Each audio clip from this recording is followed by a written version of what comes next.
Alright guys, ये है reading analysis Cambridge book 7 की फर्स्ट रीडिंग के थर्ड पैसेज के, जिसका नाम है एजुकेटिंग साइकी। तो सबसे पहले हम देखेंगे इस पैसेज का फर्स्ट क्वेश्चन जो है 27, और ये है MCQs। फर्स्ट जो है हमारा वो है the book educating psyche is mainly concerned with. जो ये बुक है वो मेनली किस चीज़ के साथ जुड़ी हुई है या वो क्या करवाती है? इसका आंसर है D, ways of learning which are not traditional. वो ये चीज़ दिखाती है, तरीके दिखाती है लर्निंग के, सीखने के, जो कि पुराने नहीं हैं, जो कि ट्रेडिशनल नहीं है। The answer. फर्स्ट लाइन ही पढ़ेंगे इस पैसेज की। Educating psyche by Bernie Neville is a book which looks at radical new approaches to learning. सीधी सीधी बात है, एजुकेशन साइकी जो बुक है वो किस पे देखती है? वो रेडिकल, टोटली फंडामेंटल नई अप्रोच लर्निंग को दे रही है। सो यहां से आंसर आ गया, नई टेक्निक्स, नई अप्रोच वो दे रही है, पुराना नहीं दे रही, ट्रेडिशनल कुछ भी टेक्निक नहीं दे रही लर्निंग पे। सो ये आ गया हमारा पहला आंसर। अब हम जाएंगे नेक्स्ट क्वेश्चन पे 28। Lozanov's theory claims that when we try to remember things, A है unimportant details are easiest to recall। उसकी जो थ्योरी है वो ये क्लेम करती है कि जब हम कुछ याद करने की कोशिश करते हैं कुछ चीज़ों को, तो जो चीज़ें ज़रूरी नहीं होती हमें वो जल्दी याद आ जाती हैं। 28 सेकेंड में जाओ, यहां से Lozanov's instructional technique is based on the evidence.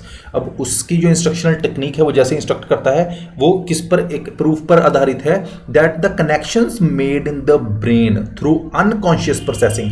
Unconscious processing क्या होती है? कनेक्शन जो ब्रेन बनाता है, हमारा दिमाग, अनकॉन्शियस, जिसपे हम ध्यान नहीं देते, unconsciously, which he calls non specific mental reactivity, जिसको वो ये बुलाता है, आर मोर ड्यूरेबल, वो ज्यादा देर तक रहती हैं हमारे दिमाग में कनेक्शंस, जो कि बजाय इसके कि जो हमने बनाए होते हैं कॉन्शियसली, जो हमने ध्यान से बनाए होते हैं। सो यहीं से आंसर आ जाता है कि जो चीज़ें पर हम, जो चीज़ों में हमने पास पर फोकस किया होता है, जब हम उनको याद करने की कोशिश करते हैं वो हमें याद नहीं आती, लेकिन उस चीज़ों के इर्द गिर्द जो चीज़ें हो रही होती हैं जिसपे हमने उस टाइम फोकस नहीं किया होता, हमें वो चीज़ें याद आ जाती हैं। हमारा माइंड जो है, जो अनकॉन्शियसली चीज़ों को ज़्यादा अच्छे से कैच करता है, बजाय कि जिस पे हम ध्यान देके कुछ याद रखने की कोशिश करते हैं उस पे।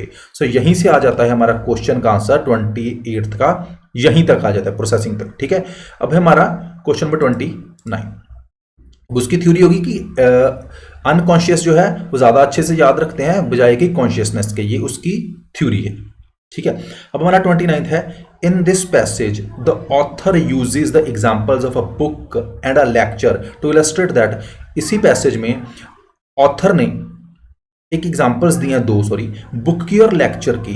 क्या शो करने के लिए? ये शो किया उसने कि हिज थ्योरी, कि उसकी जो थ्योरी है वो वैलिड है। उसी वापस पैराग्राफ में जाएंगे सेकंड में, उसने बोला है कि मेरी टेक्निक जो है उस पे बेस्ड है, उसका मेरे पास उसका प्रूफ ये है। बिसाइड दिस, उसके साथ वो कह रहा है कि एक लेबोरेटरी एविडेंस भी है, as we know from our experience that we often remember what we have perceived periphery long after we have forgotten what we said to learn. इसका, इस लाइन का मतलब यह है कि जब हम कुछ याद करने की कोशिश करते हैं, जैसे हम बुक में क्या पढ़ा था, हमें बुक याद नहीं आएगी, हमें याद आएगा कि उस बुक का कलर क्या था, ठीक है, हम कहाँ बैठ के पढ़ रहे थे, या कुछ भी ऐसी चीज, कोई भी याददाश्त, कोई भी हम पुराना इवेंट याद करने की कोशिश करते हैं, जो हम याद करने की कोशिश करते हैं वो हम कब का भूल जाते हैं, लेकिन उसके इर्द गिर्द जो चीजें हैं हम उस पर चले जाते हैं बाद में। सो ये चीजें होती हैं। इसकी उसके एग्जाम्पल दी है, ये थ्योरी उसने बताई, वो वैलिड कैसे है? If we think of a book we studied, जैसे हमने मान लो कोई बुक पढ़ी है कुछ महीने पहले या ईयर्स पहले, ठीक है, वो हम इजीली याद करेंगे peripheral details such as unimportant details, जैसे कि उसका कलर क्या था बुक का, उसकी बाइंडिंग कैसी थी, टेबल कैसा था, लाइब्रेरी कैसी थी जहां पे हम बैठे थे स्टडिंग, देन द कंटेंट। और हमें वो क्या याद नहीं रहेगा? बुक में कंटेंट क्या था जो हम उस समय पढ़ रहे थे। ठीक है, सो हमें मेन चीज याद नहीं रही और इर्द गिर्द वाला सारा कुछ याद रह गया। वैसे ही उन्होंने लेक्चर की भी एक एग्जांपल दिया है कि जैसे एक लेक्चर हम सुनते हैं, हमें लेक्चर में सब कुछ याद रहेगा कैसे बिहेव कर रहा था लेक्चरर, क्या उसने डाला था, कपड़े कौन से थे, उसके मैनर कैसे थे, ऑडिटोरियम कैसा था, उसमें एसी फेल हो गया था। लेकिन हमें कंटेंट या डिटेल्स जो है उस लेक्चर की वो बिल्कुल भी याद नहीं रहेंगी, वो हमें भूल चुकी होंगी। सो उसकी थ्योरी ये है कि हमारा जो माइंड है वो अनकॉन्शियसली चीज़ों को ज़्यादा अच्छे से या ज़्यादा देर तक याद रखता है, बजाय कि कॉन्शियसली जिस चीज़ पे हम एफर्ट दे के करने की कोशिश करते हैं। सो ये आ गया हमारा आंसर नंबर 29th। आंसर यही था कि his theory about methods of learning is valid. So उसने उस दो एग्जांपल से अपनी थ्योरी को वैलिड कर दिया कि ऐसे ऐसे होता है, हाँ जी होता है। ये अगर 29th का। 30th, Lozanov claims that teachers should train students to, teachers को ट्रेन करना चाहिए स्टूडेंट्स को think about something other than curriculum content, कि उनको स्टूडेंट्स को ऐसे ट्रेन करो कि आप करिकुलम, आप सिलेबस को याद मत करो, आप किसी और चीज के बारे में सोचो। ठीक है, ऐसे ट्रेन करना चाहिए 30th। इसके लिए हम जाएंगे 30th के लिए। हाँ, थर्ड पैरा में इसमें उसने बताया Lanzavs therefore made indirect instruction central to his teaching system. In Suggestopedia, he called this method consciousness is shifted away from the curriculum to focus on something peripheral. इसमें वही बताया कि उनको वो या करिकुलम उससे हटा दो उनका फोकस, ठीक है, सिलेबस से, और उनको कुछ और याद करने के लिए कहो। द करिकुलम देन बिकम्स, जब वो कुछ और पर फोकस करेंगे तो अनकॉन्शियस उसके लिए उनके लिए क्या हो जाएगा, उनका सिलेबस, क्योंकि वो किसी अनइंपॉर्टेंट चीज पर अब जोर दे रहे हैं। सो नेचुरली उनके लिए वो चीज सिलेबस याद करना आसान हो जाएगा, क्योंकि वो उस पर डायरेक्ट फोकस नहीं दे रहे, कॉन्शियसली फोकस नहीं दे रहे, लेकिन अनकॉन्शियसली वो फोकस दे रहे हैं, और कॉन्शियसली वो किसी अनइंपॉर्टेंट या पेरिफेरल थिंग पर फोकस दे रहे हैं। सो यही उसने उसमें बोला है, यही यहां पे आंसर है 30th। अब है हमारा 30th के बाद नेक्स्ट आ जाता है 31 to 36, true false not given. First है in the example of suggestopedic teaching in the 4th paragraph the only variable that changes is the music. एक एग्जांपल दी है सजेस्टोपेडिक टीचिंग की 4th पैराग्राफ में, उसमें उन्होंने बोला है कि एक ही चीज बदली थी उस एग्जाम्पल में, जो थी टीचिंग के बारे में जो दी गई है वो थी म्यूजिक। आंसर है इसका फॉल्स। अब हम देखेंगे उसमें म्यूजिक बदला था या कुछ और भी बदला था। 31 के लिए हम जाएंगे फर्स्ट पेज पे ही, सेकंड लास्ट पैराग्राफ।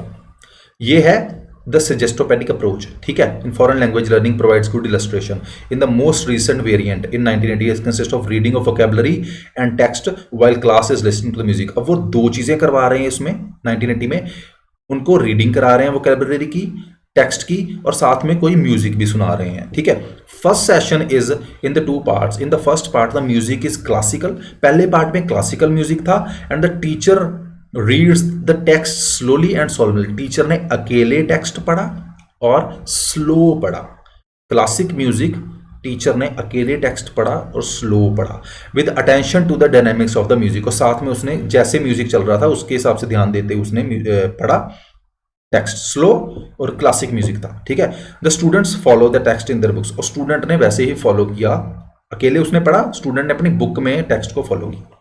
ठीक है, this is followed by several minutes of silence. ये हो गया पहला सेशन। उसके बाद कुछ समय के लिए शांति रही। ठीक है, सेकंड पार्ट शुरू किया गया। They listen to the baroque music, उन्होंने बारोक म्यूजिक दिया, म्यूजिक चेंज हो गया। उन्होंने कहा था एक ही वेरिएबल चेंज हुआ है, म्यूजिक तो चेंज हो गया। उसके बाद कुछ और चेंज हुआ है, while the teacher reads the text in normal speed, दूसरी चीज भी चेंज हुई है। यहां पे उन्होंने बोला था उन्होंने टेक्स्ट को स्लोली पढ़ा था, यहां पे बोल रहे हैं उन्होंने अब स्लोली नहीं पढ़ा, नॉर्मल स्पीड में पढ़ा।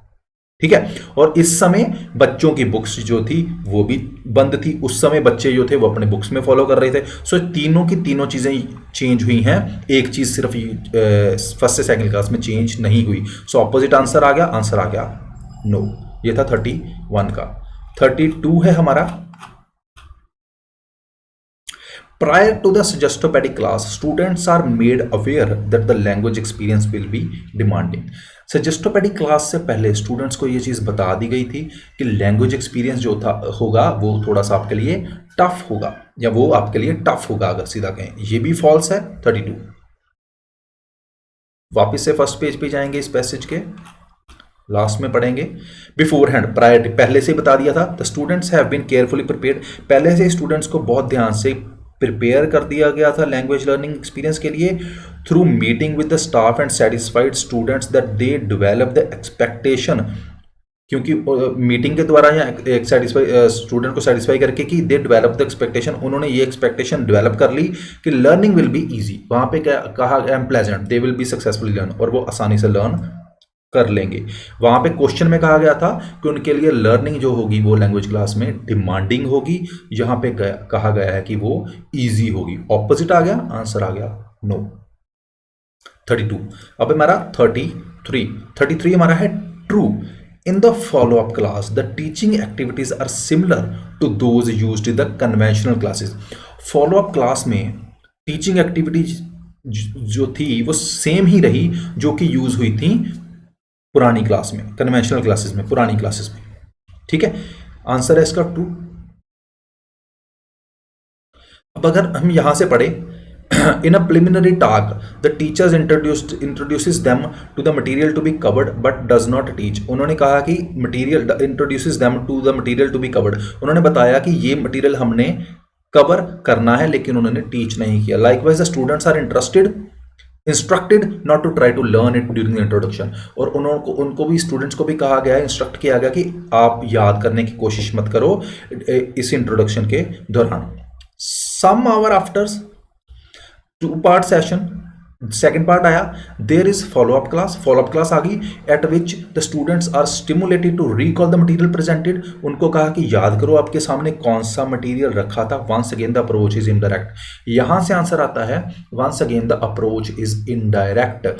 पीछे उन्होंने बताया कि जो फर्स्ट पार्ट था उन्होंने इनडायरेक्ट अप्रोच रखी थी, दूसरे सेशन में भी उन्होंने इनडायरेक्ट अप्रोच ही रखी थी वंस अगेन, सो चेंज नहीं हुआ था। क्वेश्चन क्या था हमारा, क्वेश्चन था हमारा कि in the follow up class the teaching activities are similar to those used in the conventional class. So teaching activities similar थी क्योंकि इसमें भी इनडायरेक्ट थी और पहले में भी उन्होंने इनडायरेक्ट ही करवाई थी। सो ये हो गया हमारा आंसर ट्रू।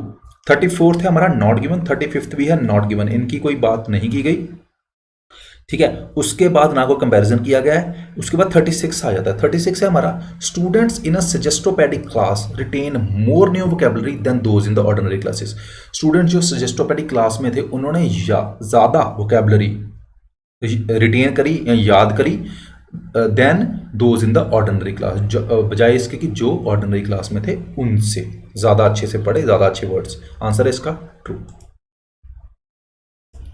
अगर हम जाएंगे सेकंड पेज के सेकंड पैरे में, another difference from the conventional teaching, conventional teaching से एक और फर्क पता चला, कन्वेंशनल टीचिंग से एक और फर्क पता चला, is the evidence that students can regularly learn, students 1000 words ज़्यादा सीख रहे हैं फॉरेन लैंग्वेज के सजेस्टोपेडिक सेशन में, एज वेल एज ग्रामर और इडियम।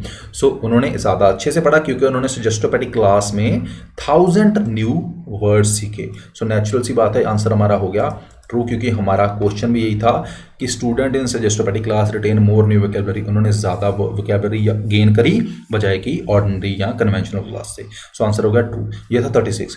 अब 37 to 40 ये समरी है। फर्स्ट टू क्वेश्चन थोड़े से ट्रिकी हैं लेकिन हम लेमन लैंग्वेज में लेंगे तो थोड़ा आसान लगेंगे।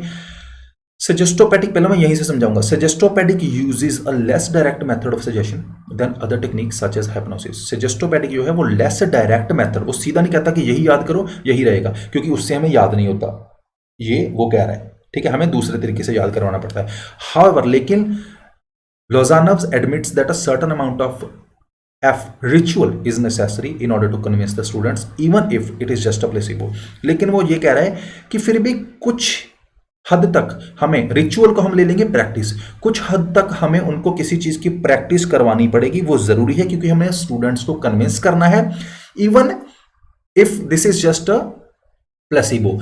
प्लेसिबो एक होता है, it's a kind of help, जिसमें होता कुछ नहीं, सिर्फ दिमाग से खेलते कि हाँ तुम ठीक हो, तुम ये दवाई खा लोगे ठीक हो जाओगे। Even if it just a placebo, even if it just kind of a control, उनको कंट्रोल करने के लिए हमें कुछ हद तक प्रैक्टिस करवाने की जरूरत है, वैसे ही उनको फिर वो मानेंगे कि हम कुछ करवा रहे हैं। वो ये कह रहा है, चाहे वो कह रहा है कि हमें जरूरत नहीं पड़ती लेकिन फिर भी हमें कुछ रिचुअल्स की, कुछ प्रैक्टिसेस की ऐसे जरूरत पड़ेगी क्योंकि हमें उनको कंट्रोल करना है। समझ आ गया? एफ है 37 है प्रैक्टिस रिचुअल, 38 है कंट्रोल या प्लेसिबो। ठीक है, अब हम जाएंगे इनकी लोकेशंस पे। 37, 38 इसकी लोकेशंस हैं, ये रही। Lozanov experimented with teaching by direct suggestion during sleep, hypnosis and trance states, but found such procedures unnecessary. उसने डायरेक्ट सजेशन से पढ़ाने की कोशिश की, ठीक है, लेकिन उसको वो सारे अननेसेसरी लगे। Hypnosis, yoga, Silva, mind control, religious ceremonies and faith healing are associated with successful suggestion. वो सीधा सीधा योगा, वो हम सीधा सीधा उसमें सीखते हैं, सीधा सीधा सजेशन देते हैं, ठीक है, वो कहता है वो सक्सेसफुल सजेशन के साथ जुड़े हुए हैं, लेकिन none of the technique seems to be essential to it. लेकिन उसकी जो टेक्निक्स है वो जरूरी उसको नहीं लगती। सच रिचुअल्स में भी सीन एज प्लेसिबोस, लेकिन वो जो रिचुअल है वो प्रैक्टिसेस जो हैं वो कंट्रोल करने के लिए होती हैं उनको। ठीक है, ये आ गया यहां तक। और वो भी ये चीज मानता है, लेंजोव ये चीज मानता है that the ritual surrounding suggestion, जो एक प्रैक्टिस होती है कि हमें उनसे कुछ करवाना है अपने ही सिस्टम में, वो एक तरह का उनको कंट्रोल करने के लिए होती है placebo, but maintains that without such placebo people. और वो ये भी कहता है लेकिन इस कंट्रोल के बिना लोग काम भी नहीं करेंगे, ठीक है, और वो अच्छे से अफ्रेड कि वो अपने दिमाग को अच्छे से यूज कर सकें। सो वो भी मानता है कि हमें किसी तरह की एक प्रैक्टिस रखने की जरूरत है जिससे कि उनको कंट्रोल किया जा सके किसी भी अदर प्लेसिबो की तरह, जैसे कि बाकी प्रोफेशंस में भी वो कंट्रोल करते हैं लोगों को। सो हम भी किसी प्रैक्टिस से उनको कंट्रोल करेंगे। सो रिचुअल एंड प्लेसिबो आ गया यहां पे। ठीक है, ये दो आंसर्स थे। अब आ गया हमारा 39 और 40। 39th है हमारा, furthermore if the method is to succeed teachers must follow set procedure although Lozanov's method has become wide. के आंसर है, के है वेल नोन। चाहे लोजानव का मेथड जो है वो बहुत ज्यादा पॉपुलर वेल नोन है, the results of most other teachers using this method have been unspectacular. चाहे उसका खुद का मेथड बहुत अच्छा है लेकिन उसके रिजल्ट्स जो दूसरे टीचर्स ने उस मेथड को यूज किया वो इतने अच्छे नहीं आए। ऑल्दो वाला कंसेप्ट है। सो टू इंडिपेंडेंट क्लॉजेस वाला है, चाहे पहले एक तरफ पॉजिटिव दूसरा नेगेटिव, चाहे उसके लिए वो अच्छा था लेकिन दूसरे टीचर्स के लिए वो अच्छा नहीं रहा। के एंड जी। ठीक है, 39-40। सो इसके लिए last, while suggestopedic has gained some notoriety through success in the teaching of modern classes. ठीक है, यहीं से आ गया, चाहे वो फेमस हुआ, सक्सेस भी मिला उसको, ठीक है, सजेस्टोपेडिक उसकी क्लास थी इन the teaching of modern language. ठीक है, मॉडर्न लैंग्वेज सिखाने में बहुत कम टीचर्स थे जो इस तरह लेंजोव की तरह जो थे वो स्पेक्टेकुलर रिजल्ट्स ला पाए। सो वही होगा, चाहे उसके लिए वो चीज़ अच्छी थी लेकिन बहुत कम टीचर्स थे जो वो चीज़ कर पाए। सो आंसर दोनों में यही हो गया, अनस्पेक्टेकुलर आ गया। फ्यू पीपल वहां पे था, बहुत सारे अनस्पेक्टेकुलर। जहां पे बहुत कम टीचर्स ने अच्छा किया वहां पे बहुत ज्यादा टीचर्स ने अच्छा नहीं किया, ऑपोजिट लिख दिया किसी हिसाब से, आंसर वही आ गया। हमें पूरा इसका मीनिंग समझने की जरूरत है। सो इसी के साथ हमारा हो गया ये थर्ड वाला पैसेज रीडिंग बुक 7 का। ठीक है, फर्स्ट रीडिंग का थर्ड पैसेज। अब हम आएंगे नेक्स्ट सेकंड रीडिंग के साथ इसी बुक की। Thank you very much guys.